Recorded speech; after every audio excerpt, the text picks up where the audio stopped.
Welcome back. Now, while revenue for the 2019 financial year came in at 5.6% better than last year, the airport company South Africa reported a near 60% fall in profits in the period. ACSA's interim CEO says this can be attested to a difficult economic environment. Now, the company did manage to reduce its debt by over 2 billion rand, but says things can only get better if the economy starts growing again. I caught up with the interim head, Bongiwe Mbomvu, and started by asking her how difficult operations have been in the current economic slowdown.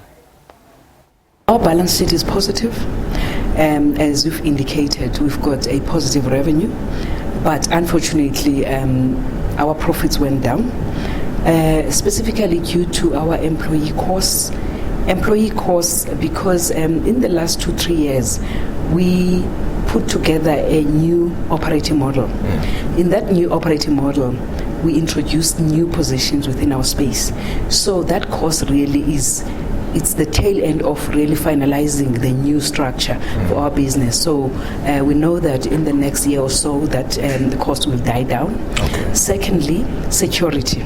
So we needed to heighten our security because of the regulations, because an airport is highly regulated. Yes. So we need to comply. So there were new standards that were introduced that meant that then we need to comply with them, and that resulted really in a cost that arose more than what we expected.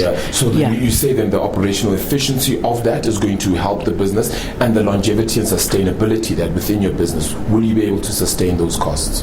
The cost really will die down, because remember now, as the business matures and the positions are filled, so those costs will remain with us, and then as we make more profits we won't fill those costs. So it was and we were clear that it's going to happen, because for any business, when you put a new operating model, you introduce new structures, you introduce new levels, you are clear that you will incur costs. So we are comfortable that the costs will really disappear at some stage. In terms of growth, how far along does the airports company really want to grow? I mean, yes, you've got some operational difficulties in terms of backlogs at particularly Cape Town and OR Tambo, if I'm not mistaken. How are you going to be able to fix those and ensure that then, of course, your growth levels across all other sectors are perhaps well maintained and picked up on?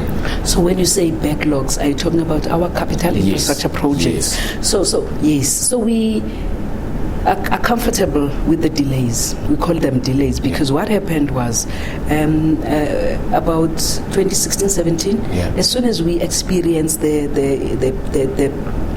negative economy, and then there was no growth in terms of our economy, we were clear that we'd have to put our projects on hold. So it was a deliberate decision to put them on hold. But we are clear that now, as we move forward, we will be capacitated at the right time. So you will see now, in the next 2 to 3 years, we will be finalizing our capital infrastructure projects at Cape Town, OR Tambo. OR Tambo, we are building a mid-field cargo terminal, and also in King Shaka. So we are comfortable that we'll be able to finalize those projects within the next 3 to 5 years. All right. If we talk about the economy, which you've mentioned quite a lot already, how do you ensure that the business is able to bide its time through the tide, which is obviously a difficult time, ensuring that you're still able to churn out the necessary profits to build on the capacity you need? So the downturn has an impact, specifically around the traffic volumes, because when there's no money, nobody wants to fly. But we've seen that even during a downturn, people do fly a bit, and we're able to make money through our non-aeronautical revenue. For example, car rental, car parking, and also advertising. So we are comfortable that if you look at then the income that we get from those revenues, it still continues even during depressed economy, but it does not grow as we want it to grow. It's always, growing a little bit. For example, we experienced just 1% growth in the past year, as compared to about 3 to 5 in the previous years. Are you hoping to get back to that, or will that be economy dependent? Absolutely. The economy is quite important for us. So as soon as the economy changes, and then we're going to see, an upward trend in terms of the passenger numbers. In our your debt airports. pile at 6.6 billion, 18% gearing. Are you happy with that level? Is that where you perhaps want to be? So it's deliberate again, because remember, we were clear that as we build the infrastructure going forward, we need to pay back the debt.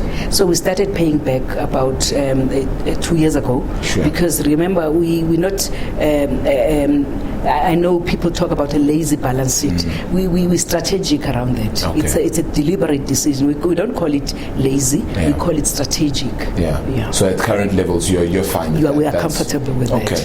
Let's talk about then just overall, I suppose, the business workings. Any sort of little issues, niggly issues that you might find, whether it be things like bags being stolen or tampered with, etc. How are you dealing with perhaps some of those issues? So bag tampering, or what we call baggage pilferage, is always an issue for us.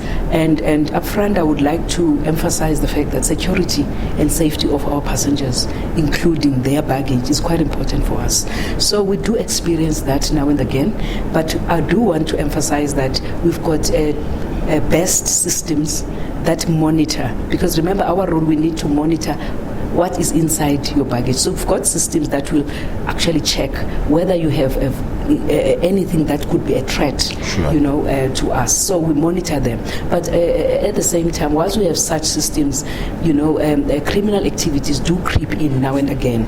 But we make sure that we engage with the airline, because remember, baggage is handled by the airline. So they outsource it. They have what we call baggage handlers. It's an in-source company who handle the baggage on behalf of the passengers. So we engage with them to make sure that we all tighten up when it comes to baggage pilferage. All right. And very finally, you're in on an interim basis. Keen to stay on for a little longer? I must say, running a business, it's quite interesting, and I've learned a lot. But the permanent CEO is almost at the corner now. Okay. The position is going to be filled in due course by the minister. So, but I must say, I enjoyed also. So you don't know exactly when that might be? It could be a month or two from now on. Okay. We don't know the date, because remember, it's with the shareholder at the moment. Now, government is launching a district-based service delivery model in Lusikisiki in the Eastern Cape. Now, the launch is being spearheaded by President Cyril Ramaphosa. The launch of the first pilot site of the district-based coordination model, dubbed